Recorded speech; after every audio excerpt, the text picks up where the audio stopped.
Hey everyone, Adrian here. Welcome to Aaron Cain's Pauperpalooza round 4. Going with a little bit different deck today. I wanted to play Affinity. It's been a deck very near and dear to my heart for a while. Playing against Dylan today, Adobe Shinobi. Darksteel Citadel probably won't get the job done. Let's go ahead and mulligan. This is a much better hand. We'll keep. And we'll go ahead and Scry Thoughtcast to the top. We have multiple sources of blue here. What are my hotkeys today? Pirate Spellbomb leading off, cool. Okay, one is okay. So let's go ahead and play our Chromatic Star off our Darksteel Citadel. Next turn we'll be able to play our Prophetic Prism, and the turn after we'll be able to play this Carapace Forger unless we draw some sort of artifact here. Sunbeam Spellbomb, okay, gonna gain some life there. That's fine. We'll still just play the Prophetic Prism. I don't want to get this guy blown up by the Pyrite Spellbomb. Let's see, this is just gain 5 life. Or draw a card. Okay, cool. Another Gearseeker Serpent, probably exactly what we want to see here. We just want to get some fast threats out. Going ahead and drawing a card from our opponent. Jeskai bombs. Going to gain some life off the Saving Rift Watcher, no big deal. On our turn, we can play... Let's see, 1, 2, 3, 4, 5. We could go ahead and cast a Gearseeker Serpent. That seems pretty good. Or we can play this and the Carapace Forger and Thoughtcast. That seems pretty good too. I'm actually going to go ahead and do that. Get us ahead on cards. Make it so maybe we can deploy 2 of these in one turn. We draw another blue source here. We don't. We draw Atog though, which is pretty sweet. Next turn, I still think I like playing the... what is this? Some land cycling with an Ash Barrens, getting other planes. I think I still want to play the Gearseeker Serpent next turn. We do have the option of going ahead and running it into this Aven Rift Watcher. Is my opponent leaving up some sort of... Oh, okay. Looks like a Ninja of the Deep Hours. I'm going to draw a card.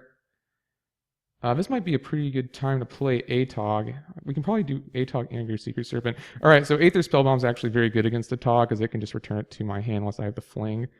We draw into another land. That's fine. Let's go ahead and announce this. Cycle this for a blue. And then pay a blue off this. So we'll draw the card, we'll play that. We'll go ahead and play out our other Carapace Forger. That's not what I meant to do. And we'll bash for 4. So right now we have a lot of pressure on the board. Obviously our opponent does have the other Aven Rift Watcher. It does have the Pirate Spellbomb. But next turn we'll go ahead and slam down another Gearseeker Serpent. We'll start getting in the red zone with some of our big dudes here. Because we can play the Atog and the Gearseeker and still get in with the rest of our creatures. So I like the position that we're currently in. Sometimes, the affinity hands are pretty good. If my opponent is looking to trade here, I'm okay with that. Yeah, a Pirate Spellbomb for a Pirate Spellbomb and a, I'm trying to say, Ninja of the Deep Hours. It's a 2-for-1 for me. I'm happy with that. Here comes the Rift Watcher again. Another Carapace Forger. That's pretty good. Unfortunately, I don't think we'll play it. We're probably going to play the other Gearseeker Serpent here. Let's go ahead and get in with our guys. I anticipate this Gearseeker will get bounced back to our hand. But our hand is so threat heavy. Yeah, that's a-okay. We'll still get in for 4. We'll play out our Atog. You know what? Let's do this the right way. We'll play out our Gearseeker. And our opponent still doesn't know that we have a second one. So that's fine. Another Vanishing Tick down on Aven Rift Watcher. Opponent has 4 cards in hand, hoping none of them deal with our threats very easily. This looks like it could. Is this a Muldrifter? Yep. Promo Muldrifters, very nice. Tapping out here for Pirate Spellbomb is something I do like. Because, yeah, I mean, if I draw a Fling, don't have one right now. Mirror Enforcer, okay. Let's go ahead and play out our cards so that we can, sacrifice some stuff to ATOG if we have to. And let's bash. Get in with the whole crew. Lots of stuff to sack to ATOG. I think our opponent has to block here. At least the ATOG, right?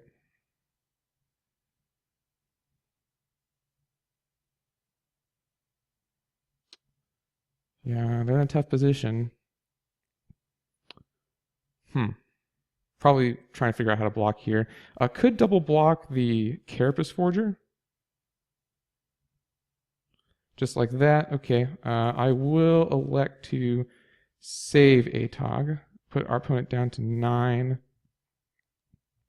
Another tick down there. And I think unless our opponent has some way of dealing with all these threats, I think we're in a pretty good spot. This is another Aven Rift Watcher. Seems pretty good. Gains our opponent a little life. Hoping this isn't a journey to nowhere. Leonin Squire. All right, getting back one of the spell bombs. I would imagine Aether, right? That's what I thought. That's what deals best with our threats here.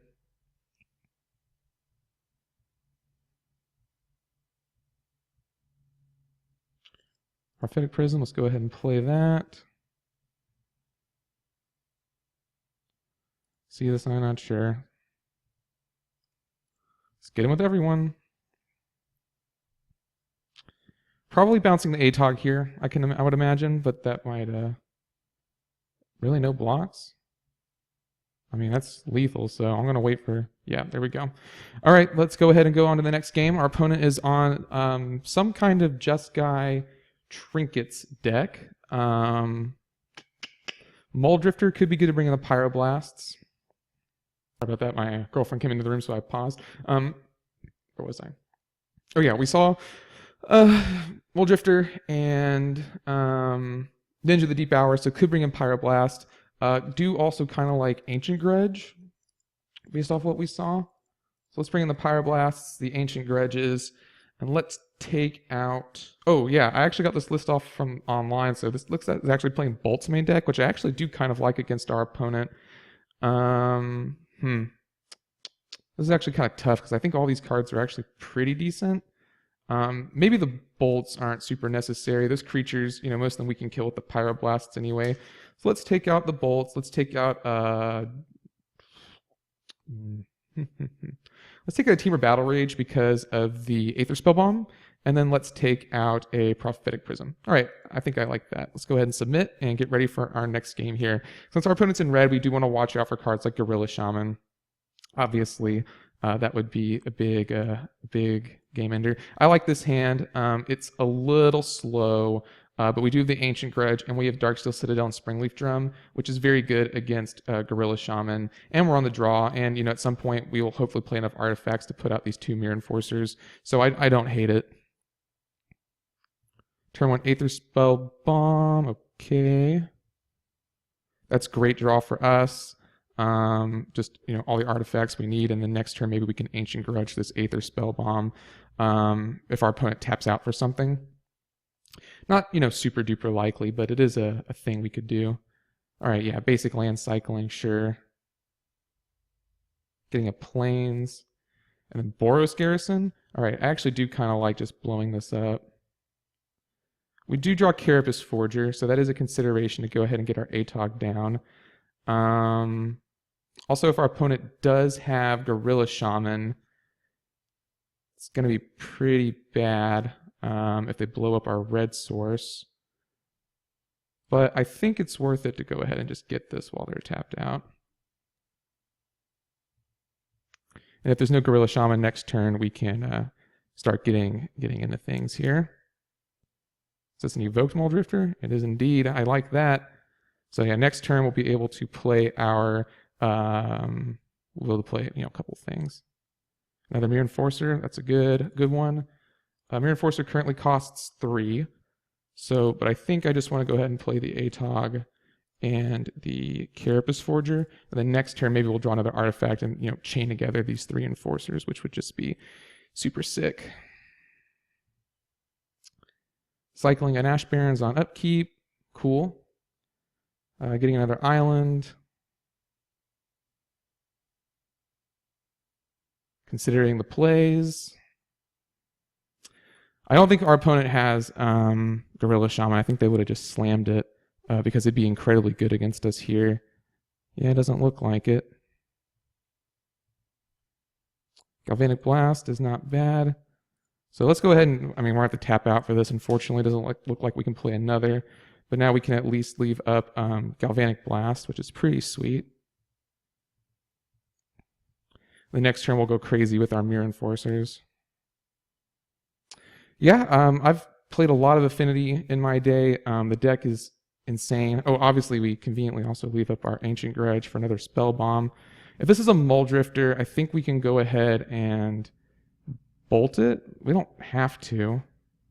Or is this something else? Is he still, they're still paying costs? What could this be? Like I was saying, we do have this up if our opponent plays another Spellbomb style effect. I can't think of a whole bunch that they could have here. I mean, maybe, no, not Capsize.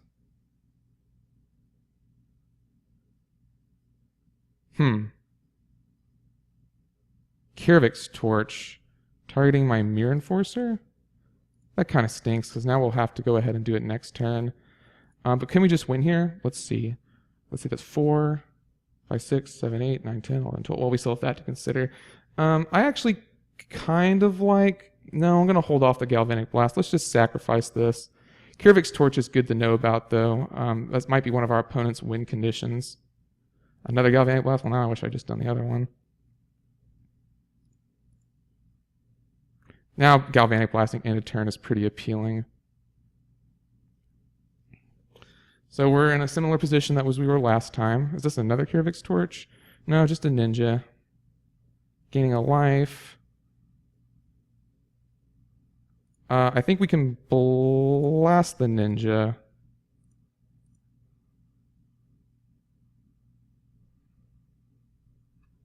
Opponent giving us the GGs. All right, sweet. Well, that was triple Pyroblast. And then Plains and Ninja. Let's give Dylan a good game. That was round 4. Hope you enjoyed it. I'll see you guys next time on Pauperpalooza for the finals, actually. Sweet.